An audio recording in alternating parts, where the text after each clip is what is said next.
Channel पर बने रहिए। चैनल को लाइक शेयर और सब्सक्राइब अवश्य कर लीजिए। देखिए, हम आपको जो सीरीज़ बंद किए हुए थे वो सीरीज़ आज आपके बीच में स्टार्ट करने जा रहे हैं। और वो आज जो हम आपके सामने सीरीज़ स्टार्ट करने जा रहे हैं वो सीरीज़ है कॉम्प्लेक्स सेंटेंस की। सिंथेसिस में आज हम आपको जो सीरीज स्टार्ट करने के लिए जा रहे हैं वो सीरीज हम आपको स्टार्ट करने के लिए जा रहे हैं कॉम्प्लेक्स सेंटेंस। देखिए, सबसे पहले हम आपको बताते हैं, हम पहले बता चुके हैं कि कॉम्प्लेक्स सेंटेंस किसे कहते हैं। आपको जानकारी होगी कि कॉम्प्लेक्स सेंटेंस जो है वो कॉम्प्लेक्स सेंटेंस कहते किसे हैं। देखिए, कॉम्प्लेक्स सेंटेंस उसे कहते हैं जिसमें कि कोई भी सब ऑर्डिनेट नाम की कंजक्शन आए हो। आपको पता होना चाहिए कि कॉम्प्लेक्स सेंटेंस उन्हें कहा जाता है जिसमें कि सब ऑर्डिनेट नाम के जो है वो कंजक्शंस आते हैं। मतलब जिसमें भी सब ऑर्डिनेट नाम के कंजक्शंस आते हैं वो सेंटेंस हमेशा कॉम्प्लेक्स कहलाते हैं। अब आपसे कोई पूछे सब ऑर्डिनेट कंजक्शंस क्या होते हैं, तो मैंने पुराने वीडियो में हम बता चुके हैं।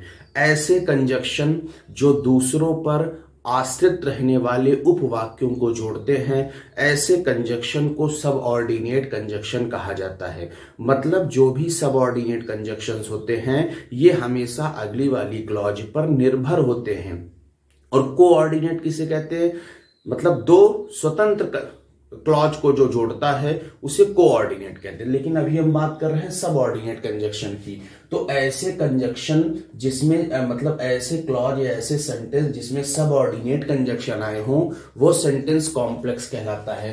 अब आपको पता है कि ये होते हैं, ये कुल 3 प्रकार से बनते हैं। मतलब ये जो कॉम्प्लेक्स होते हैं ये कुल 3 प्रकार से बनते हैं। एक आपका बनता है नाउन क्लॉज द्वारा,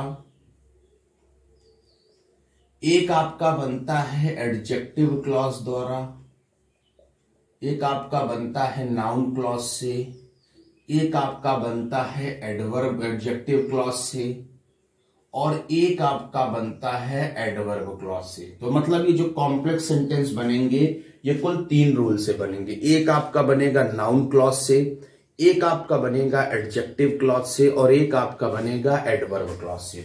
सबसे पहले हम नाउन क्लॉज से सीखेंगे कि नाउन क्लॉज से हम सेंटेंस को कॉम्प्लेक्स कैसे बनाएं। सबसे पहली बात आती है नाउन क्लॉज किसे कहते हैं। देखिए, सबसे पहले बात आती है कि नाउन क्लॉज किसे कहते हैं। देखिए, क्लॉज हमने आपको बताया है कि वह क्लॉज जो नाउन की तरह कार्य करे। इसको आप ध्यान दीजिएगा। आप अगर इस बात से मतलब यानी कहने का मतलब इस तीनों क्लॉज को पढ़ लेंगे तो आपको टॉपिक क्लियर हो जाएगा। वह क्लॉज जो नाउन की तरह कार्य करे उसे हम नाउन क्लॉज कहते हैं। जो क्लॉज नाउन की तरह कार्य करते हैं, जो भी क्लॉज हैं वो क्लॉज अगर नाउन की तरह कार्य करते हैं तो उस क्लॉज को हमेशा हम कौन सी क्लॉज कहते हैं? उस क्लॉज को हमेशा हम कहते हैं नाउन क्लॉज।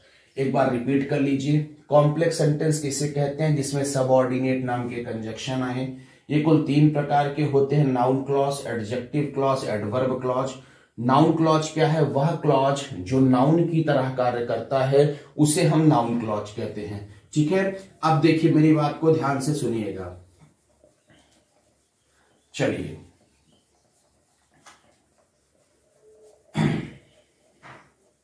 आप लोग चैनल पर बने रहिए, पूरी क्लासेस को अच्छे ढंग से देखते रहिए।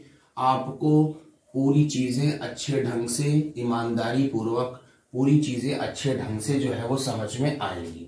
चलिए, पहले हम चल लेते हैं रूल नंबर 1 पे। हम पहले चल लेते हैं जो है वो रूल नंबर 1 पे। देखिए, रूल नंबर 1 कहता क्या है। देखिए, रूल नंबर 1 ये कहता है नाउन क्लॉज का कि अगर दूसरे वाले वाक्य में न्यूज या स्टेटमेंट शब्द आया हो तो पहले वाले वाक्य को न्यूज या स्टेटमेंट के तुरंत बाद दैट लगाकर लिख दिया जाता है। फिर से सुन लीजिए। अगर दो वाक्य लिखे हैं, दूसरे वाक्य में चाहे न्यूज नाम का शब्द आए चाहे स्टेटमेंट नाम का शब्द आए तो हम क्या करते हैं? पहले वाले वाक्य को उठाते हैं और न्यूज या स्टेटमेंट के बाद जो है वो दैट लगाकर लिख लेते हैं। आइए इसको ब्लैक बोर्ड पर लिख लिया जाए। हमने क्या रूल लिखा क्या लिखा कि यदि दूसरे वाक्य में क्या आया हो, यदि दूसरे वाक्य में न्यूज या स्टेटमेंट शब्द आया हो। जब हम दूसरे वाक्य में हमको न्यूज या स्टेटमेंट शब्द आया हो तो हम क्या कर लेते हैं, तो हम पहले वाले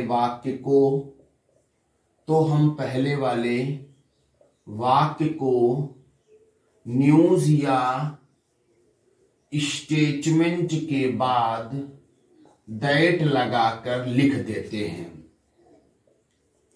न्यूज या स्टेटमेंट के बाद दैट लगाकर लिख देते हैं। फिर से रूल देख लीजिए, अगर दूसरे वाले सेंटेंस में न्यूज या स्टेटमेंट नाम का शब्द आया है तो पहले वाले वाक्य को उठाना और न्यूज या स्टेटमेंट के बाद दैट लगाकर लिख देना, सेंटेंस कॉम्प्लेक्स बन जाएगा।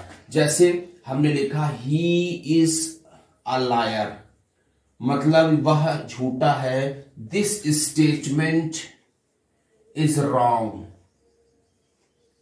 हमने लिखा और कहा उसने इस सेंटेंस को कॉम्प्लेक्स बनाइए। अब आप मेरी बात को देखिए, ही इज अ लायर, वह झूठा है। दिस स्टेटमेंट इज रॉन्ग, ये स्टेटमेंट गलत है। तो आप यहां देखिए, यहां पर स्टेटमेंट का यूज हुआ है। अब इस सेंटेंस को हमें कॉम्प्लेक्स में बनाना है, तो देखिए यहां पर स्टेटमेंट का यूज हुआ है। तो अगर हमने कहा दूसरे वाक्य में न्यूज या स्टेटमेंट आया हो तो इस पूरे पहले वाक्य को उठा लो और न्यूज या स्टेटमेंट के बाद दैट लगाकर लिख दो, यानी सीधा इसका बन जाएगा दिस, यानी क्या हो जाएगा, दिस स्टेटमेंट, दैट स्टेटमेंट के बाद हमने दैट लगा दिया। अब इस वाक्य को पूरा लिख दीजिए, ही इज अ, यानी क्या हो जाएगा, he is a liar, is wrong, यहां हो जाएगा कॉमा। ठीक है, अब ये जो क्लॉज है जिसमें दैट नाम का कंजक्शन आता है, देखिए वो सेंटेंस कॉम्प्लेक्स बना और ये नाउन क्लॉज के नियम से आपकी कॉम्प्लेक्स बन गई। जिसमें दैट कंजक्शन जहां आएगा वो नाउन क्लॉज से होगा, हालांकि एडजेक्टिव क्लॉज में भी दैट लगता है। ठीक है, जैसे एक एग्जांपल हम आपको और देते हैं, हमने लिखा Gandhi ji was shot dead. ठीक है, और इधर हमने लिखा this news spread all over the country. मैंने लिख दिया Gandhi ji was shot dead और फिर मैंने लिखा this news spread all over the country. ठीक है, अब हमने कहा इसको कॉम्प्लेक्स बनाइए। अब देखिए यहां पर न्यूज का यूज हुआ है। ठीक है, तो कुछ नहीं करना है, जब दूसरे सेंटेंस में न्यूज या स्टेटमेंट आया हो तो पहले आप ये वाला सेंटेंस यहां लिख लीजिए, दिस, यानी क्या हो जाएगा, आपने रखा दिस न्यूज, कंफर्म। अब पहला वाला पूरा सेंटेंस रख देना कॉमा लगा के, क्या हो जाएगा, दिस न्यूज, पहले दैट लगाना है, सॉरी न्यूज के बाद क्या लगाना है, न्यूज स्टेटमेंट के बाद किसका यूज करना है, that, this news that Gandhi ji was shot dead. अब ये वाला आपको सेंटेंस लिख देना, spread all over the country. ठीक है, जैसे हमने लिखा you are a bad boy, this statement, you are a bad boy, this statement is correct. ठीक है, इस सेंटेंस का आप कॉम्प्लेक्स बनाइए। देखिए यहां पर दिस स्टेटमेंट लिखा है तो यहां पर सीधा रखेंगे हम, क्या हो जाएगा, आप रखेंगे सीधा दिस स्टेटमेंट, स्टेटमेंट के बाद दैट लगाए और उसके बाद यहां पर क्या हो जाएगा, this statement that you are a, यानी हो जाएगा बैड बॉय इज करेक्ट। तो आप ये जान लीजिए कि अगर दूसरे वाले वाक्य में न्यूज या स्टेटमेंट शब्द आया हो तो पहले वाले वाक्य को हम न्यूज या स्टेटमेंट के जो है वो तुरंत बाद जो है वो दैट लगाकर लिख देते हैं। ठीक है, ये इसका पहला रूल था। चलिए आप चैनल पर पूरा बने रहिए, चैनल को लाइक शेयर और सब्सक्राइब जरूर करिए, बेल आइकन को अवश्य दबाइए। आपको इसी प्रकार की क्लासेस हमेशा जो है वो मिलती रहेंगी। इसी प्रकार की क्लासेस हमेशा आपको प्रतिदिन, आपको डेली आधे घंटे की 40 मिनट की क्लास आपको जो है वो मिलती रहेगी। ये था रूल नंबर पहला। ठीक है, ये थोड़ा मिट नहीं रहा है लेकिन चलते हैं, देखेंगे हम मिट क्यों नहीं रहा है, लेकिन पहले हम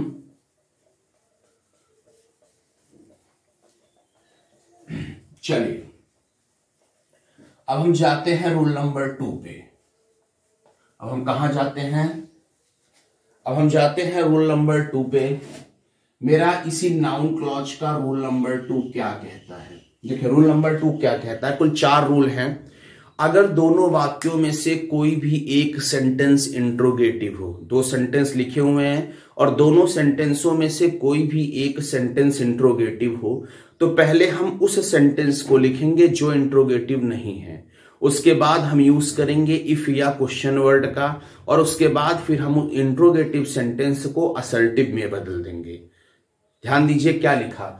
उसने कहा कि अगर 2 सेंटेंस लिखा है, अगर 2 सेंटेंस लिखे हैं और दोनों सेंटेंस में कोई भी एक सेंटेंस, 2 सेंटेंस लिखे गए हैं और अगर दोनों सेंटेंसों में कोई भी एक सेंटेंस आपका इंट्रोगेटिव हो, 2 सेंटेंस लिखे गए हैं और दोनों सेंटेंसों में कोई भी एक सेंटेंस आपका इंट्रोगेटिव है, तो सीधा सीधा सिस्टम क्या है, पहले हम उस सेंटेंस को लिखेंगे जो इंट्रोगेटिव नहीं है। ठीक है, उसके बाद हम यूज करेंगे इफ या क्वेश्चन वर्ड का, और उसके बाद फिर उस इंट्रोगेटिव सेंटेंस को कन्वर्ट कर देंगे असर्टिव में, अफर्मेटिव में। आप नोट एक बात दिमाग में रखे रहना, अगर ये इंट्रोगेटिव वाला सेंटेंस हेल्पिंग वर्ब से स्टार्ट होगा तो आप यूज कर देना इफ। ठीक है, इंट्रोगेटिव वाला सेंटेंस अगर क्वेश्चन वर्ड से स्टार्ट होगा तो आप किसका यूज कर देना, क्वेश्चन वर्ड का। अगर ये इंट्रोगेटिव वाला हेल्पिंग वर्ब से स्टार्ट होगा तो हम किसका यूज कर देंगे, इफ का। अगर इंट्रोगेटिव वाला क्वेश्चन वर्ड से स्टार्ट होगा तो हम किसका यूज कर देंगे, क्वेश्चन वर्ड का। ठीक है, जैसे आप यहां देखते हैं आर यू हंग्री, ये लिखा हुआ है, जैसे लिखा है आर यू हंग्री, इसका अफर्मेटिव क्या हो जाता है, इसका अफर्मेटिव चला जाता है you are hungry. Are you hungry का अफर्मेटिव क्या हो जाता है, यू आर हंग्री। लेकिन आपको पता है जैसे हमने लिखा डू यू ईट फूड, अब आप लोग एलटी की तैयारी कर रहे हैं तो आप लोगों को ये पता होना चाहिए इसका अफर्मेटिव क्या हो जाता है, इसका अफर्मेटिव हो जाता है you eat food. Do you eat food का अफर्मेटिव क्या हो जाता है, यू ईट फूड। दरअसल मामला क्या है, इंट्रोगेटिव से असर्टिव में बदलने के लिए अगर इंट्रोगेटिव में आपको हेल्पिंग वर्ब मिलती है डू डज डिड, तो जब डू मिलती है तो अफर्मेटिव में वर्ब फर्स्ट फॉर्म कर दीजिए। जब डज मिले तो अफर्मेटिव में एस, और जब डिड मिले तो अफर्मेटिव में वर्ब सेकंड फॉर्म कर दीजिए। जब डू मिले तो हम असर्टिव में अफर्मेटिव में क्या कर देंगे, वर्ब फर्स्ट फॉर्म। डज मिलेगा तो असर्टिव में क्या कर देंगे, verb first form S. Did मिलेगा तो असर्टिव में क्या कर देंगे, वर्ब सेकंड फॉर्म। जैसे हमने कहा डिड यू हेल्प, अब आप देखिए ये इंट्रोगेटिव में डिड मिला, असर्टिव में क्या कर देंगे, वर्ब सेकंड फॉर्म। इसका वर्ब सेकंड फॉर्म करेंगे तो क्या हो जाएगा, यू हेल्प्ड। ठीक है, जैसे हमने लिखा आई नो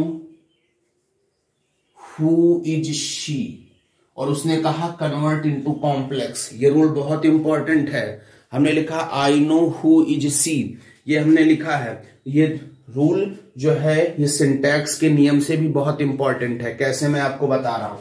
देखिए 2 सेंटेंस लिखे हैं, अब 2 सेंटेंसों में से कोई एक सेंटेंस आपका इंट्रोगेटिव में है। देखिए ये वाला सेंटेंस इंट्रोगेटिव में है, तो पहले हम उस सेंटेंस को लिखेंगे जो इंट्रोगेटिव में नहीं है, अर्थात पहले हम लिखेंगे आई नो। ठीक है, उसके बाद हमें किसका यूज करना है, देखिए इफ या क्वेश्चन वर्ड। तो देखिए क्वेश्चन वर्ड से शुरू है, हमने क्वेश्चन वर्ड हु का यूज कर दिया। अब इज सी का अफर्मेटिव क्या हो जाता है, सी इज। इज सी का अफर्मेटिव क्या हो जाता है, इज सी का अफर्मेटिव हो जाता है सीज। अगर हमने ऐसे कहा होता यू कैन नॉट से या आई कैन नॉट से, और हमने फिर ऐसे लिखा आर यू हंग्री, हमने लिखा आई कैन नॉट से आर यू हंग्री, तो देखिए ये वाला सेंटेंस इंट्रोगेटिव है, ये वाला भी ये सेंटेंस इंट्रोगेटिव नहीं है। तो सीधा सीधा सिस्टम हमने वो सेंटेंस पहले लिख दिया जो इंट्रोगेटिव नहीं है, आई कैन नॉट से। अब ये देखिए ये हेल्पिंग वर्ब से शुरू है, हमने किसका यूज कर दिया, इफ। आर यू हंग्री, इसका अफर्मेटिव क्या हो जाएगा, यू आर हंग्री। अगर मैंने ऐसे कहा होता अगर मैं ये सेंटेंस कहा होता I do not know where does she live. Channel पर बने रहिए, बहुत अच्छी बात। देखिए ये वाला सेंटेंस अफर्मेटिव में है, पहले हमने लिख दिया आई डू नॉट नो। अब आप देखिए यहां पर वेयर नाम का कंजक्शन लगा दिया, वेयर। अब आप बताइए डज सी लिव, इसका अफर्मेटिव क्या हो जाएगा, सी लिव्स, ये बताया गया है। अब ये सिंटैक्स के भी रूल से एरर इसमें मतलब चेक किया जाता है। देखिए वेयर जब कोई कंजक्शन लिखा होता है तो इसके बाद की क्लॉज जो लिखी होती है वो हमेशा अफर्मेटिव में लिखी होती है। यहां जब कोई कंजक्शन लिखा जाता है तो इसके बाद की क्लॉज अफर्मेटिव में लिखी जाती है। कई पेपरों में चीजें पूछी जाती हैं, जब कोई कंजक्शन यहां लगा होता है तो इसके बाद की क्लॉज यहां पर अफर्मेटिव में लिखी जाती है। तो एक रूल ये भी जान लीजिए कि अगर किसी भी वाक्य में किसी भी कंजक्शन का प्रयोग हुआ है तो इस कंजक्शन के बाद की जो क्लॉज लिखी जाएगी वो क्लॉज हमेशा कहां लिखी जाएगी, अफर्मेटिव में। जैसे मान लीजिए हमने ऐसे ही कह दिया तो आपको दे दिया सी डज नॉट नो, हमने ऐसे दे दिया she does not know where does she live, और उसने कहा क्या इस सेंटेंस में एरर कहां है, ढूंढ डालो। तो इस सेंटेंस में एरर कहां है, इस सेंटेंस में इस पार्ट में एरर है। क्यों इस पार्ट में एरर है, क्योंकि यहां पर वेयर का यूज एज अ कंजक्शन हुआ है, और कंजक्शन के बाद की कोई भी क्लॉज कैसे लिखी जाती है बच्चा, अफर्मेटिव में लिखी जाती है। ठीक है, ये इसका आपका रूल था। ठीक है, स्क्रीनशॉट ले लीजिए, समझ में आ रहा होगा थोड़ा बहुत। ठीक है, आगे चल लेते हैं। चलिए आगे चलते हैं। अब इसके एक रूल और है, तीसरा वाला रूल इसी से संबंधित है, पहले हम उस पर चल लेते हैं। देखिए आप चैनल पर पूरा बने रहिए, चैनल को लाइक शेयर और सब्सक्राइब जरूर करिए। एक बात यहां पर पढ़ाई जाएगी, ये आपसे हम वादा करते हैं। ठीक है, लेकिन आपको ये करना है कि आपको चैनल को ज्यादा से ज्यादा लोगों के पास शेयर भी करना है। ठीक है, और अगर आपने एक ब्रेकिंग न्यूज है, अगर आपने हमारे चैनल को इस महीने 10,000 सब्सक्राइबर बना दिए, अगर आपने हमारे चैनल को इस महीने 10,000 सब्सक्राइबर पहुंचा दिए तो ये जान लीजिएगा कि अगले महीने हम आपके सामने डिजिटल बोर्ड पर आ जाएंगे। देखिए इसका एक रूल और है, इसी से कह सकते हैं मिला जुला रूल है। थोड़ा ये ब्लैक पेन है, इसको हम सही कर देंगे, लेकिन अभी आप टॉपिक को देखते रहिए, ये बीच में स्टार्ट होना शुरू हो गया है। देखिए मैंने कहा, जैसे मैंने कह दिया, मान लीजिए मैंने ये सेंटेंस कहा होता कि आर यू हंग्री, जैसे हमने लिखा tell me are you hungry. ठीक है, अब आप बताइए कि इसका क्या होगा। टेल मी लिखा हुआ सेंटेंस है कि tell me are you hungry, इसका आप बताइए कि कॉम्प्लेक्स क्या होगा। जो लोग देख रहे हैं लाइव वो बताएं कि इसका कॉम्प्लेक्स क्या होगा, बताइए इसका कॉम्प्लेक्स क्या होगा। आप इसका कॉम्प्लेक्स बनाएंगे तो क्या हो जाएगा, tell me if are you hungry का हो जाएगा यू आर हंग्री। लेकिन इसका एक ये सेंटेंस ऐसे याद रखिएगा, डू यू नो, और उसने लिखा वेयर हैज ही गॉन, उसने ऐसे लिखा है डू यू नो, सेंटेंस लिखा है do you know where has he gone, do you know. अब आप मेरी बात को गौर से सुनिए। अब आप तो कहेंगे सर आप जो रूल बताए थे वो फेल हो गया, कैसे। अब आप कहेंगे कि ये भी तो इंट्रोगेटिव है, ये भी तो इंट्रोगेटिव है, इसमें दोनों सेंटेंस इंट्रोगेटिव है, तो हम क्या करें। अब आपको इसमें एक रूल अब पता होना चाहिए। देखिए जब दोनों सेंटेंस इंट्रोगेटिव हो, आप इसको रूल लिख सकते हैं कि जब दोनों सेंटेंस कहां हो, जब दोनों सेंटेंस इंट्रोगेटिव हो तो पहले उस सेंटेंस को लिखेंगे जो हेल्पिंग वर्ब से स्टार्ट होते हैं। हमेशा याद रखना, अगर जब दो सेंटेंस दोनों इंट्रोगेटिव में हैं तो पहले उनको हम लिखेंगे जो किससे स्टार्ट होते हो, हेल्पिंग वर्ब से। क्यों, अभी रीजन उसका हम बता दे रहे हैं। डू यू नो पहले हेल्पिंग वर्ब से स्टार्ट है, उसको लिख लिया। फिर यहां पर कंजक्शन हम किसका यूज कर दिए, वेयर, और हैज ही गॉन, इसका अफर्मेटिव आपका क्या हो गया, ही हैज गॉन। ऐसा क्यों किया, ऐसा हमने इसलिए किया क्योंकि यहां पर वेयर नाम का कंजक्शन हमको मिल जाएगा, ठीक है। हालांकि डू यू नो में इफ भी मिल जाएगा, लेकिन इसी सेंटेंस से हमको कंजक्शन निकालना है, इसलिए हमने ऐसा किया। और यहां पर वेयर नाम का कंजक्शन मिल जाने के लिए हमने इसको जो है वो किया, ठीक है, ठीक है। तो इस तरह से जैसे हमने लिखा where did he go, where did he go, और मैंने लिखा डू यू नो, ऐसे हमने लिखा where did he go, do you know. अब पहले हम किसको लिखेंगे, दोनों इंट्रोगेटिव है ना, पहले हम किसको लिखेंगे, डू यू नो को। जब हम पहले डू यू नो को लिखेंगे तो हमने लिख दिया डू यू नो। क्यों ऐसा क्यों करते हैं, क्योंकि हमें कंजक्शन ढूंढना है, और जब हम कंजक्शन ढूंढेंगे तो वेयर डिड ही गो। अब आप देखिए डिड ही गो का अफर्मेटिव क्या हो जाएगा, ही वेंट, सेंटेंस कॉम्प्लेक्स में कन्वर्ट हो गया, ठीक है। चलिए आपको इसका बता देते हैं थर्ड रूल। कुल 4 नियम है, ठीक है। आज आपको हम 3 नियम इसका बताए जाते हैं, और चौथा नियम आपका इसका बहुत बड़ा है, उसको हम बताएंगे कल, ठीक है। उसको हम क्या बताएंगे, चौथा रूल हम आपको कल बताएंगे। चैनल को लाइक शेयर और सब्सक्राइब करते रहिए, बेल आइकन को दबाइए, और हमारी इस वीडियो को आप ज्यादा से ज्यादा देखिए। चलिए इसका तीसरा रूल हम क्या समझते हैं, इसका थर्ड रूल क्या है। देखिए हमको नियम वम पूरा याद है भैया, आप ये जान लीजिए कि हमको ये नियम वगैरह पूरा एक एक चीज याद है। और आपकी जानकारी के लिए बता दूं, इस समय सुबह बज रहे हैं 3, और आपके लिए वीडियो हम अपलोड कर रहे हैं, ठीक है। तो आप लोग प्लीज, बहुत मेहनत करना पड़ता है ऐसे वीडियोस के लिए। तो आपको हम बताना चाहते हैं रूल क्या है। रूल ये है कि अगर पहले वाले वाक्य में मे बी आया हो, आप जो हम रूल बताते हैं उसको ध्यान से 2 बार सुना करिए। जब लिखवाते हैं तो कॉपी पेंसिल के साथ बैठा करिए और लिख लिया करिए। अगर पहले वाले वाक्य में मे बी आया हो तो मे बी का अर्थ होता है इज, एम, आर, वॉस, वर। ऐसी स्थिति में हम second sentence plus if plus may be के स्थान पर इज, एम, आर, वॉस, वर का यूज कर देते हैं, ठीक है। तो रूल हमने क्या बनाया, रूल हमने बनाया, आपको समझ में आएगा, परेशान नहीं होइए। पहले वाक्य में मे बी आया हो तो मे बी का अर्थ क्या होता है, आप गाना गाइए। मे बी का अर्थ होता है इज, एम, आर, वॉस, वर। ऐसी स्थिति में पहले हम कौन सा सेंटेंस लगाएंगे, सेकंड सेंटेंस, फिर इफ, और उसके बाद फिर हम मे बी के स्थान पर किसका यूज कर देंगे, is, am, are. May be के स्थान पर हम किसका यूज कर देंगे, इज, एम, आर, ठीक है। इज, एम, आर, हाँ, मे बी के स्थान पर इज, एम, आर, बी है।